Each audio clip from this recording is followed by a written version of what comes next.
दो super cool phone है guys, the Neo 7 Pro and the Neo 9 Pro। आज मैं डिटेल में कंपैरिजन करना इन दोनों फोन्स के बीच में, देखते हैं कौन सा फोन ज्यादा better value for money offer कर रहा है। Neo 7 Pro लॉन्च हुआ था 35,000 में जस्ट फ्यू मंथ्स एगो, और अभी 6 महीने भी नहीं गुजरे Neo 9 Pro आ गया। अब ऐसा नहीं है कि ये फोन बैड है, बट Neo 9 Pro जज करने के लिए कि कितना क्रेजी इंप्रूवमेंट कंपनी ने किया है, सबसे बेस्ट ऑप्शन है लास्ट ईयर के फोन से कंपेयर करना। और आपको गाइस ये एग्जैक्टली पता चल जाएगा कि अगर आपको एक नया फ़ोन बाई करना है iQOO का, तो क्या आप कुछ पैसे बचा के नियर वैसे एक्सपीरियंस पा सकते हैं जैसा कि Neo 9 Pro में है, या आपको एक नया फ़ोन लेना है तो थोड़ा ज़्यादा पैसे देके iQOO Neo 9 Pro ले लें। सारी बातें डिटेल में डिस्कस करते हैं, लेट्स गेट स्टार्टेड। कुछ आपको मैं पुराने फ़ोन दिखाता हूँ, Neo 7, Neo 6, यानी कि पिछले 1-1.5 साल में कंपनी ने जितने फ़ोन लॉन्च किए थे कुछ खास डिफरेंस नहीं था। आप स्किन लगा लेंगे तो नियरली सारे फ़ोन सेम लगेंगे, लेकिन इस साल iQOO ने जो फ़ोन्स लॉन्च किए जैसे कि iQOO 12, iQOO Neo 9 Pro, उनका डिज़ाइन कम्प्लीटली चेंज हो चुका है। फर्स्ट इंप्रेशन में जब मैंने iQOO Neo 9 Pro को देखा, कलर वलर गाइस सब्जेक्टिव होता है। मुझे पर्सनली कलरफुल फ़ोन्स पसंद हैं, सो मेरे लिए ये डिज़ाइन ओके है। बाकी अदर 2 कलर्स और आते हैं, ऐसा नहीं है, बट होल्ड करने में हाँ थोड़ी सी डिफरेंट फीलिंग तो आ रही है, बिकॉज कई साल से ना फीलिंग वैसे सिमिलर सी आ रही थी। जो भी है, Neo 7 Pro अभी भी कंफर्टेबल है, और Neo 9 Pro थोड़ा सा आपको मॉडर्न फील ज़्यादा देगा, बिकॉज सभी लोग कर्व खत्म कर रहे हैं। आप समझ गए ना कहाँ से कर्व खत्म हो रहा है, तो यहाँ पे भी कुछ ऐसा है। लुक कंप्लीटली चेंज हो गया है, कैमरे का layout, flat frame, but vegan leather दोनों में है। ऑफ कोर्स ग्लास का भी ऑप्शन मिलता है, तो डिज़ाइन में आप थोड़ा सा इंप्रूवमेंट मान सकते हैं। अगेन पर्सनल प्रेफरेंस कि आपको ऐसा डिज़ाइन पसंद है कि नहीं पसंद है।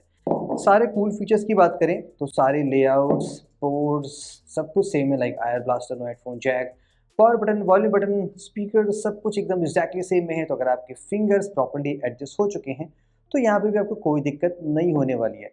एंड अनलॉकिंग के लिए जो फिंगरप्रिंट सेंसर है उसका भी लोकेशन दोनों फोन में एग्जैक्टली सेम है, तो यहाँ पे भी आपको कोई डिफरेंस नजर नहीं आएगा। एक छोटा सा डिफरेंस बस फोन को फील करने में लगता है, जैसे अगर आप ऐसे होल्ड करें ना, तो Neo 7 Pro थोड़ा सा कंफर्टेबल ज़्यादा लगता है, बिकॉज हल्का सा ये कर्वी फीलिंग दे सकता है, और ये आपको थोड़ा सा माचो और सॉलिड फीलिंग ज़्यादा दे रहा है। Getting inside on the display, यहाँ पे आप मेजर चेंजेस देखेंगे iQOO Neo 9 Pro versus Neo 7 Pro में, और आई थिंक गाइस ये एक डिसाइडिंग फैक्टर हो सकता है both looks and the battery saving में। तो टेक्नोलॉजी वाइज ह्यूज इंप्रूवमेंट है। Neo 9 Pro में आपको LTPO डिस्प्ले मिलता है, यानी कि आप एज लो एज 1 हर्ट्ज के रिफ्रेश रेट पे भी जा सकते हैं, जबकि Neo 7 Pro में स्टैंडर्ड था 120 हर्ट्ज, 60 हर्ट्ज, कुछ बीच का नहीं था। 1 बिलियन कलर्स दोनों में है, लेकिन जो रिफ्रेश रेट है वो भी बहुत चेंज हो गया है। 144 हर्ट्ज आ चुका है Neo 9 Pro में, और पीक बैटरी स्पीड दोनों फोन की नियरली इक्वल है, 1400 1300। कुछ खास डिफरेंस आप पीक बैटरी से निकाल नहीं पाएंगे। सामने सामने देखेंगे आपको बहुत ज़्यादा डिफरेंस नजर नहीं आएगा। बेजल भी दोनों फोन के नियरली क्लोज है, ये बहुत हल्का सा फर्क है। आउटडोर इंडोर विजिबिलिटी दोनों फोन की नियरली सेम है, लेकिन जो यूसेज का एक्सपीरियंस है ऐप वाइज, डिफरेंट में बैटरी सेविंग वाइज, वो आपको बेटर मिलने वाला है Neo 9 Pro में। तो हाँ, यहाँ पे आप मेजर चेंजेस फील कर पाएंगे अगर आप पर्सनली फ़ोन को अगल बगल साइड में रख के चलाते हैं। Just like other phones, iQOO Neo 9 Pro में भी लास्ट ईयर का आपको फ्लैगशिप CPU 8 Gen 2 दिया गया है, जैसे कि Neo 7 Pro में 8+ Gen 1 दिया गया था। तो उससे गाइस कितना फ़र्क पड़ सकता है परफॉर्मेंस में, डीप लेवल की टेस्टिंग परफॉर्म करते हैं। First on the numbers, 8+ Gen 1 versus 8 Gen 2, and iQOO Neo 9 Pro में आपको UFS 4.0 की स्टोरेज मिलती है, जबकि 7 Pro में आपको UFS 3.1 मिलता है। कुछ हमने टेस्टिंग परफॉर्म की ढेर सी, जैसे कि हमने गेमिंग ट्राई किया, तो दोनों ही फोन में देखो आप गेमिंग अभी भी बहुत ही बढ़िया खेल सकते हैं। 90 FPS की आप कांस्टेंट गेमिंग प्ले कर सकते हैं, बट रीड राइट और CPU की पावर थोड़ी सी ज़्यादा बेटर है, तो iQOO Neo आपको थोड़ा सा स्मूथ ज़्यादा फील होगा। ये ना, जैसे कि आप कुछ भी गेम प्ले में करते हैं, जो एक्शन होते हैं वो थोड़ा सा क्विक ज़्यादा हो गया, तो आप बेटर गेमिंग एंजॉय कर पाएंगे Neo 9 Pro में। ऑल्सो रिफ्रेश रेट भी यहाँ पे चूंकि LTPO वाला है, तो आपको डिफरेंट तरह का एक्सपीरियंस वो दे सकता है। दोनों ही फोन में USB 2.0 का सपोर्ट दिया गया है। बाकी थ्रॉटलिंग एंड हीटिंग की बात करें, दोनों ही फोन अभी भी सुपर है। इन टर्म में जो तो स्पीड का फर्क था वो मैंने आपको बता दिया। समरी में बात करें परफॉर्मेंस की, तो अब CPU चेंज हुआ है तो आपको थोड़ा सा देखो स्पीड में फर्क पड़ेगा, बट पॉइंट ये है कि Neo 7 Pro अभी भी बहुत ही सुपर काम कर रहा है। अगर आपके पास वो डिवाइस है तो just for the performance I don't think आपको Neo 9 Pro पे जाना चाहिए। As a standalone Neo 9 प्रो यस बहुत ही बढ़िया काम कर रहा है। इवन हमने जब इसको OnePlus 12R से कंपेयर किया था तो यहाँ पे भी डिफरेंस दिख गया था। यहाँ पे हीटिंग बहुत बेटर थी, क्योंकि यहाँ पे UFS 4.2 है, यहाँ पे UFS 3.1 है, तो स्पीड में डिफरेंस क्लियरली नजर आ गया था। तो ये one of the best mid range performance killer तो ऑफकोर्स है ही है। एट द फर्स्ट नंबर्स देख लीजिए, 3 कैमरा सेंसर्स में से 2 camera sensors end of course sensor भी चेंज हो गया है। न्यू 7 प्रो में आपको लास्ट ईयर सैमसंग का सेंसर था, जबकि इस बार 9 प्रो में आपको सोनी का सेंसर दिया जा रहा है, जो कि ऑफ कोर्स अच्छा परफॉर्म करना चाहिए। फटाफट डिफरेंस निकालते देखते हैं क्या कहानी है। मेन कैमरा सेंसर की बात करें तो कुछ आप रैंडम शॉट देख सकते हैं, कुछ कलरफुल शॉट देख सकते हैं। कलर्स की बात करें तो न्यू 9 प्रो थोड़ा सा आपको सैचुरेटेड फील होगा, बट कलर्स हैं वो थोड़े से बेटर ज़्यादा निकल के आ रहे हैं। 7 प्रो स्लाइटली वॉश्ड आउट आपको लगेगा, आई डोंट नो क्यों ऐसा है, बट मे बी अपडेट की बात कर दिया गया या ऐसा है नहीं, क्योंकि पहले ऐसा था नहीं, अब मुझे ऐसा लग रहा है। तो शायद कंपनी ने डेलिबरेटली ये चीज़ चेंज की होगी। जो भी है ये आपको डिफरेंस दिखाई पड़ सकता है। मेन कैमरे से अब अगर आप पोर्ट्रेट शॉट लेते हैं तो अगेन न्यू 9 प्रो में पोर्ट्रेट शॉट ज़्यादा बढ़िया आ रहे हैं, चाहे वो एच डिटेक्शन में हो, चाहे स्किन स्मूथनिंग हो, चाहे कलर्स में हो, टेक्सचर्स में हो।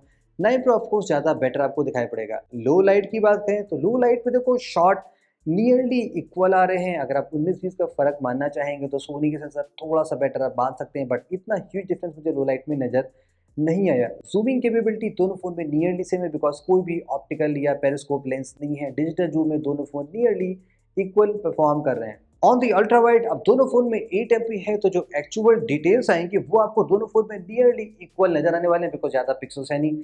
अगर आपको निकाल नहीं है तो 9 प्रो थोड़ा सा बेटर आप मान सकते हैं, बिकॉज CPU बेटर है, तो शॉट्स थोड़े से आपको अच्छे यहाँ पे दिखाई पड़ सकते हैं। On the additional super bonus iQOO Neo 7 Pro में आपको मिलता है आइकॉनिक 2 MP का मैक्रो लेंस, जिसकी फोटोज में कभी नहीं दिखाता हूँ। न्यू 9 प्रो में फाइनली ये चीज़ हटा दी गई है। सो फोटोज की टर्म में बात करें तो एवरी सिचुएशन कंसीडर करें तो न्यू 9 प्रो ऑफकोर्स थोड़ा सा बेटर हो चुका है कंपेयर टू न्यू 7 प्रो के। ऑन दी वीडियो कैपेबिलिटीज बहुत ज़्यादा डिफरेंस आपको दिखाई पड़ सकता है। First and foremost iQOO Neo 9 Pro से आप 8K 30fps के वीडियो बना सकते हैं, जबकि Neo 7 Pro में ऐसा कोई भी सपोर्ट नहीं दिया गया, जबकि CPU स्टिल केपेबल था। तो 4K 60 की बात करें दोनों फोन में आप क्वालिटी अच्छी पा सकते हैं, डिसेंट वीडियो दोनों से बनते हैं। Neo 9 Pro में थोड़ा सा स्टेबलाइजेशन ज़्यादा बेटर मुझे फील हुआ, जस्ट लाइक फोटोज़ में। तो हाँ, वीडियोज़ में आप थोड़े से बेटर शॉट एक्सपेक्ट कर सकते हैं from the iQOO Neo 9 Pro। Ultra wide में क्वालिटी दोनों फोन में नियरली इक्वल आई, कोई खास ऐसा डिफरेंस मुझे नजर नहीं आया। ऑन दी सेल्फी गाइस दोनों फोन में आपको 16 MP का सेल्फी मिलता है। क्विक फोटो कंपैरिजन किया मैंने तो मुझे कुछ माइनर से डिफरेंस नजर आया। जैसे कि अगर हम नॉर्मल शॉट लेते हैं तो Neo 9 Pro में जो स्किन की डिटेल है वो थोड़ी सी बेटर, आप कह सकते हैं कि स्मूथनिंग थोड़ी सी कम की गई है। बाकी बैकग्राउंड सब्जेक्ट की डिटेल भी Neo 9 Pro में ज़्यादा बेटर कैप्चर हुई है।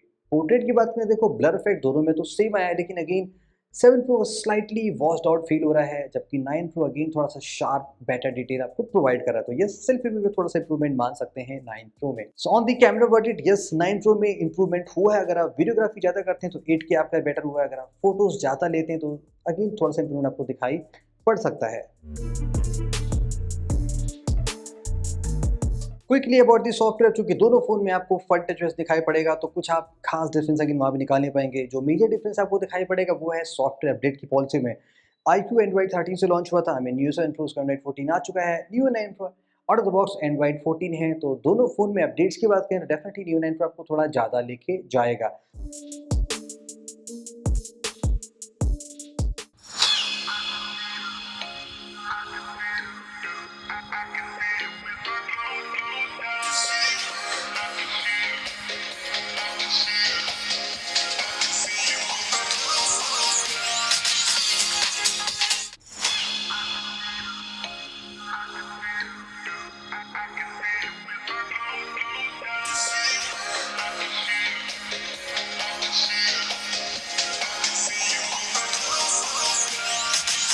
स्पीकर का एक्सपीरियंस आपको दोनों फोन में एग्जैक्टली सेम मिलेगा, मुझे तो कोई खास ऐसा डिफरेंस नजर नहीं आया। ऑन दी बैटरी कैपेसिटी देखो बॉक्स में चार्जर दोनों फोन में 120 वाट का मिल रहा है। बैटरी कैपेसिटी में थोड़ा सा फर्क है, 5160 वर्सेस एग्जैक्टली 5000। तो बैकअप टर्म में देखा जाए तो मुझे बैकअप Neo 9 Pro में थोड़ा सा बेटर ज़्यादा मिला है। लाइक ये कंप्लीट 2 डे फोन आप मान सकते हैं, जबकि Neo 7 Pro 1.5 से 2 दिन चल जाता था, नो गारंटी। रीज़न यहाँ पे बैटरी कैपेसिटी थोड़ी सी ज़्यादा है, प्लस यहाँ पे LTP है तो वो आपको बेटर बैटरी सेविंग दे सकता है। ऑन दी एडिशनल्स की बात करें, एक्स्ट्रास में दोनों फ़ोन में NFC का सपोर्ट नहीं दिया गया, जो कि आजकल बहुत से लोग पूछते हैं। प्लस जो बेस वेरिएंट है iQOO Neo 9 Pro का, वो इस बार 256 GB से है, दैट्स यहाँ पे UFS 4.2 है, तो कम प्राइस में आपको ज़्यादा स्टोरेज मिलेगा यहाँ पे। अगर आपके पास Neo 7 Pro है, आई डोंट थिंक सो गाइस कि आपको 9 Pro पे अभी जाने की ज़रूरत है, जस्ट ये 6 मंथ पुराना ही फ़ोन है। बिंदास चलाते रहिए, थोड़ा-सा ही फ़र्क है क्योंकि मैं दोनों चला चुका हूँ, इसलिए बता रहा हूँ। हाँ, अगर आपको दोनों में से एक फ़ोन पिक करना है तो डेफ़िनिटली Neo 9 Pro ज़्यादा बेटर वैल्यू फॉर मनी है। इटसेल्फ देखा जाए तो देखो, इसका डायरेक्ट कंप्यूटर जो है सेम CPU वाला, वो है OnePlus 12R। इससे हमने कंपैरिजन कर रखा है। सस्ते दाम में ये आपको बढ़िया मजा दे सकता है। बाकी प्रीमियम लुक पे तो ये था ही। यही बेस्ट मिड रेंज फ़ोन है जो आज की डेट में आप बाई कर सकते हैं। बाकी stay tuned for the durability. क्या पता इसमें भी कुछ पत्ते खुलने वाला सीन हो। Stay tuned for that.